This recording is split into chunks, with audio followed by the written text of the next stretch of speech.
So, just wanted to make a quick little video on what we've been working on this week and things that you can be doing at home with them. So, the biggest thing has been working to establish a marker system. So a marker is just a cue or sound that marks a specific moment in time that I like something that he does. And then for him, that's going to announce the arrival of food. So every time he hears this marker, food is presented. So that way, as we're shaping new behaviors, what's wrong? As we're shaping new behaviors, when he does the thing that I'm looking for, I can mark that exact moment and bridge the gap between the thing that he's doing and me delivering food. So we can kind of avoid disassociation. I want to reward the exact thing that I'm looking for and not maybe accidentally reward something that he does after the fact. So we have a couple different markers, yes, good, okay, and no. And all of those markers have different expectations. So yes is a very, what are you doing? It's a very in the moment thing. What you're doing right there, I mark it, I reward it, he can come to me and get reinforcement. He doesn't have to do anything past that marker. Excuse me, with the word good, I guess good and okay both together, those are going to be markers that I use to build duration in a behavior. So when I say the word good, I'm doing it at a frequency that I can keep him in behavior, so I'm bringing the reinforcement to him. So if I'm luring him into a sit, I will say good treat, good treat, as long as I want him to be in that behavior. Right now I'm doing it pretty regularly at a frequency that keeps him in behavior, and I can expand that frequency, or I guess I should say hold out reinforcement for gradually larger amounts of time, longer amounts of time in between each rep, so that I can build up that duration. So instead of good treat, it could be good treat, pause, do something, build neutrality of the movement, good treat, and so forth. And then good. And then okay is going to be released from that behavior. So when he hears the word okay, that means he can come up out of behavior. The behavior is over, he doesn't have to do it anymore. No, which is something I'm just starting to play around with now, that's going to be something that I use to mark an unwanted behavior. So if I lure him into a sit and I say good, and I give him his treat, and then he comes up out of behavior, I can say no, I'll apply leash pressure back into a sit, and then good, resume feeding him. Good, treat. But the biggest one right now is the yes marker. Okay. That is going to be the one that I recommend be brought back home, just because the duration building, I want him to be a little bit more solid with the behaviors before taking that home, because the luxury that I have is that I am always ready with reinforcement. I want to make sure I'm really paying the things that I like. So at home, you can strengthen his yes marker. You can, when you deliver his food, when you give him his meals, say yes, and then offer him his food. When you want to build engagement, when you take him out and about, move around, when he looks up at you, yes, pay him for that. That's a lot of what I've been doing is as we move around the kennel room, and he looks at me, my face, not my hand or anything like that, when he looks up at me and makes eye contact, I pay it. So I say yes, and I feed him, and I usually will run backwards to kind of add excitement. So shoveling food into his face, yes, he's a high food drive dog, but as soon as he's satiated, that level of excitement isn't there anymore. So I add a little bit of natural prey drive. So he goes, yes, I'll run backwards, let him chase my hand, make him miss it a couple of times. Yes. Yeah, good boy. Just get him playing and being silly with me.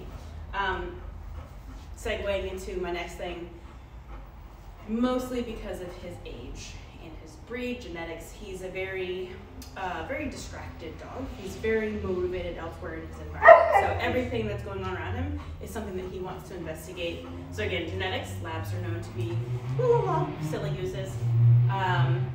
Age, this is very much so an age for him that he wants to explore, and everything's new to him and he wants to soak it in. So yes, to some extent, you should be allowing him to explore his environment, but it's also a really, really great skill to have engagement with your dog. So we want him to find value in you and paying attention to you when he's around other distracting things, motivating things. But that's something that you very much have to earn. So right now, instead of just here's a bowl of food, You can take his meals out on a walk and just walk him around. You can start out with inside and walk him around the house. Every time he comes and checks in with you, yes, pay him. Going outside the front yard, the backyard, or whatever, let him, every time he runs back to check in with you, pay him. The amounts can vary. Sometimes it could be a handful of his food. Sometimes it could be the whole bowl. Sometimes it could be just a kibble. Sometimes it could be not his food at all. It could be a special treat. Like right now I'm using little hot dog pieces that he likes. So anything to where when he pays attention to you, you put value in it by offering him something in exchange for that. So I think it's a really valuable thing, and it really goes a long way. If sometimes he's allowed to go do what he wants to do and explore and have fun, but when he does pay attention to you, he finds a lot of value in it. There's good things for him. This stuff right here, the making noises at me for me to pay attention to him, I'm not going to pay attention because that is not a way. So I'm going to ignore it so that it just goes away. I'm not going to fuss at him. I'm not going to correct it. I'm just going to ignore it right now.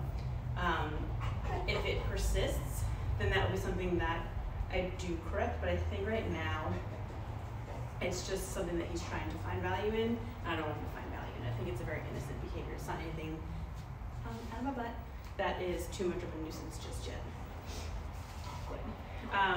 But making him earn your attention is such a great thing. So if he's like really pestering you, making him move out of your space, oh, good. Anything like that. Don't let him crowd your space. Make him respect your space in the sense where if you walk, he's getting out of your way and not you kind of doing all those things for him. If you are out walking and he's stopping to sniff everything, keep him moving. Something that I've been doing with him, again, because he's so motivated by his environment, I found that even offering food to him, sometimes the competition between food and other things it's not very fair. So instead of me trying to force him into that, I am helping him think that it is his actions that he gets left behind. So no, out. So I will start walking, and then as soon as he cuts in front of me, I'm going to pivot and turn the opposite direction, and I'm going to just have the end of the leash. So when he keeps walking that way and I'm walking this way, at some point he'll meet the end of the line, and when he feels that and he turns and looks at me, I'm walking away. So it's not me correcting him for not following me. It's him thinking that, oh, I didn't pay attention to where she was and I got left behind. So all it really is dogs go on autopilot because they're doing other things, and so he's not checking with me. He's completely disengaged from me. So I want to use disorientation, him not knowing where I'm going, what direction I'm moving, to almost force him to pay attention to me. So I don't want to use the word force because that seems extreme, but he has to pay attention to me in order to not, meet the end of the line. So I'm just going to kind of walk up and down just to kind of give you an example. So it's not a great example in the training room because he doesn't really care about anything else going on. So I'll just do this a couple of times, and every time he walks ahead of me, I just pivot and go in the exact opposite direction until he successfully turns with me. Good, yes. Where are you? So when he does turn with me and he doesn't meet the end of the line, I'm going to reward him for that. Hopefully my thing follows me. Oh, it didn't.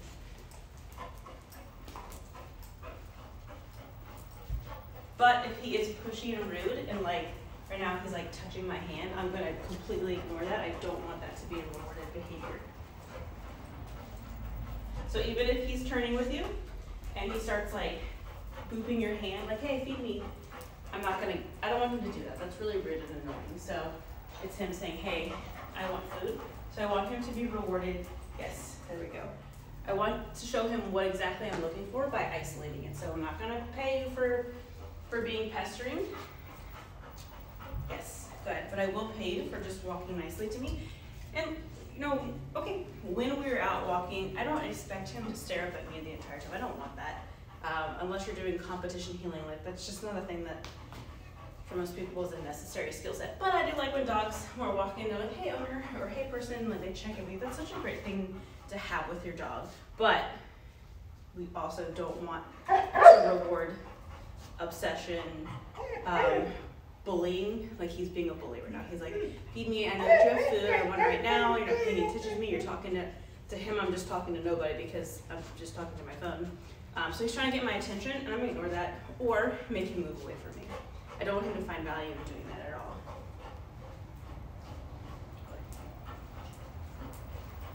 He's such a sponge right now, so we want to set him up for success and show him the things that we like. And I hope that this video makes sense at all because I tend to just ramble. Yes, good. Very nice. Good.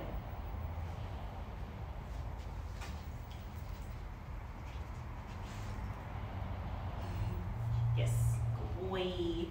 Okay, yeah, sit. Good. Good. So see that, I know it's hard to tell what he's doing, but on all the way there on my phone, but I have hot dogs in my hand, and we've already been working on, no matter where my hands are, good. He only gets paid when he looks up at me. Good. So even if he wants the hot dogs, no, sit. He's not obsessing over the treats. I want him to know that, to trust that no matter where the food is, it's gonna come to me or come to him when I say that marker, and then I'll give it to him. Good. He doesn't get to just take it when he feels